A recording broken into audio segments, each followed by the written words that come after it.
धन्यवाद मान्यवर, आपने इस महत्वपूर्ण बिल पे मुझे अपनी बात कहने का मौका दिया। मान्यवर, मैं इस बिल के विरोध में अपनी बात कहने के लिए खड़ा हुआ हूं और इस बिल का विरोध इसलिए कर रहा हूं कि आप इस बिल को अगर एक लाइन में कहना चाहें तो लौट के बुद्धू घर को आए वाला बिल है ये। मान्यवर, पहले आपने कहा डिजिटल इंडिया होना चाहिए, सारा व्यापार डिजिटली करिए, छोटे छोटे पेमेंट आप डिजिटली करिए। प्रधानमंत्री जी गर्व से कहते हैं वो चाय वाले हैं, लेकिन इस बिल के माध्यम से चाय वाला, सब्जी वाला, समोसे वाला, ठेले वाला, ऑटो वाला, टैक्सी वाला, रिक्शा वाला, सबका व्यापार आप चौपट कर रहे हैं। क्या कह रहे हैं आप इस बिल के अंदर? आप इस बिल में कह रहे हैं कि यूपीआई से जब आप पेमेंट करेंगे तो जो व्यापारी होगा, जो व्यापार कर रहा होगा, जिसके खाते में आप पैसा डालेंगे, उसके ऊपर हम टैक्स लगाएंगे। क्यों लगाएंगे आप टैक्स? छोटे छोटे व्यापार, सब्जी वाले पे, चाय वाले पे आप अतिरिक्त भार डालने जा रहे हैं। और देश के, अगर मान लीजिए आप उनके ऊपर भार डालने जा रहे हैं, वो किसी उपभोक्ता का रिश्तेदार तो है नहीं मान्यवर, घुमा फिरा के वो अपने सामानों का दाम बढ़ाएगा, जिसका खामियाजा लोगों को भुगतना पड़ेगा, जिनके ऊपर टैक्स के बढ़ने के कारण महंगाई बढ़ेगी। तो ये दो तरह से मार करने वाला टैक्स है, नंबर एक। दूसरी बात, ये बिल लाया किन परिस्थितियों में गया है, ये देश को जानना जरूरी है। 31 मार्च 2026 को जो यूनाइटेड स्टेट्स ट्रेड रिप्रेजेंटेटिव्स है, USTR, इसने आपत्ति जताई कि हिंदुस्तान में यूपीआई पर जीरो टैक्स की वजह से हम लोग बर्बाद हो रहे हैं। तो ट्रंप के दबाव में भारत की संप्रभुता को गिरवी रख के ये बिल लाया गया है, इसलिए इस बिल के हम खिलाफ। मान्यवर, बहुत कम स्पीकर हैं, एक आध मिनट का समय मुझे और दे दीजिए। मान्यवर, आपका जो समय, विदेशी दबाव में भारत की संप्रभुता को गिरवी रख के आप ऐसा बिल ला रहे हैं जिसमें फॉरेन इन्वेस्टर्स को तो आप टैक्स में 100% एग्जम्पशन दे रहे हैं, लेकिन जो हिंदुस्तान में छोटे छोटे व्यापार करने वाले लोग हैं उनके ऊपर आप टैक्स लगाने जा रहे हैं। खत्म कर रहा हूं सर, 30 सेकंड और दे दीजिए। मान्यवर, यह सरकार कहती है यूपीआई के पूरे सिस्टम को मैनेज करने में आपको पैसा खर्च करना पड़ता है। अरे भैया, 27,000 करोड़ रुपए तो आपने सिर्फ मिनिमम बैलेंस चार्जेस के नाम पे 2 साल में देश के करोड़ों उपभोक्ताओं से ले लिया।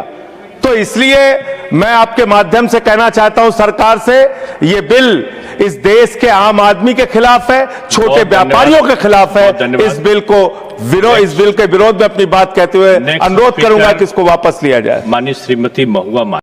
Now come to our today's situation, about which a lot of members spoke, feeling strongly about it, sir. I want to say, will consumers pay any UPI charge? No. UPI has remained free for consumers since its launch, and every Indian will continue to make this instant digital payment without paying a transaction charge. Sir, I want to just, क्योंकि बहुत सारे members Hindi में बताए, मेरा हिंदी थोड़ा कमज़ोर है, फिर भी मैं बोलना चाहती हूँ। I heard Honorable Member Sanjay Singh saying, चाय वाला, सब्जी वाला, ठेले वाला, पटरी वाला, छोटे छोटे व्यापारी, मिनिमम सर्विस चार्ज वगैरह, ये कोई MDR पे नहीं करेंगे। चाय वाले के ऊपर, सब्जी वाले के ऊपर, ठेले वाले के ऊपर, पटरी वाले के ऊपर MDR चार्ज नहीं लगेगी।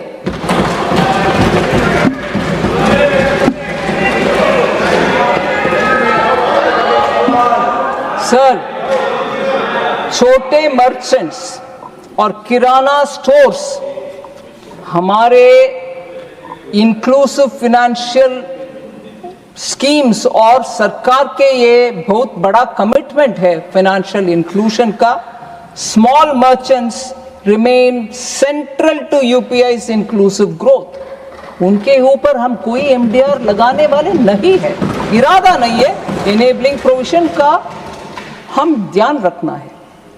Any future MDR will apply only to a limited category of merchant transactions above a certain prescribed high threshold. The vast majority of merchant transactions, including ordinary low value transactions, will continue to remain free. इसीलिए मैं उसी शब्दों को repeat करना चाहती हूँ, चाय वाला, रेडी पटरी वाला, छोटे दुकानदार, उनके ऊपर MDR लगाने वाले नहीं है।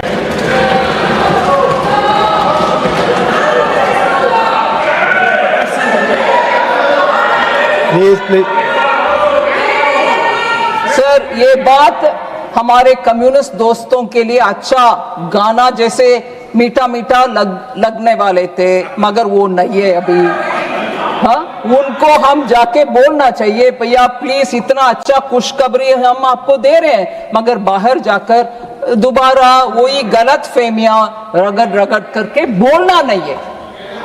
पार्लियामेंट में जब जवाब दे दिया, बाहर जाकर के गलत फहमी फैलाने वाले के ऊपर इस देश में कुछ प्रश्न उठाना चाहिए। मैं ये नहीं बोल रही हूँ कानून बनाना चाहिए, कम से कम उनके ऊपर प्रश्न तो उठाना चाहिए। क्या है भाई, पार्लियामेंट में सुन लिया, NPCI कल तो मीडिया में बोल दिए, डिपार्टमेंट ऑफ फाइनेंशियल सर्विसेज के द्वारा प्रेस नोट भी आ गए ना, फिर भी हम हमारे ही ध्वनि में जाएंगे, गलतफहमी कहां सर। आदत की मजबूर। केरल में भी साफ हो गए। हाँ, इसीलिए केरल में भी टोटल साफ हो गए। भारत देश में अभी कई कम्युनिस्ट का राज्य नहीं है sir. So the amendment does not contemplate a blanket charge on vegetable vendors, चाय वाले, फ्लावर वाले, ऑटो ड्राइवर्स, किराना स्टोर, किसी के ऊपर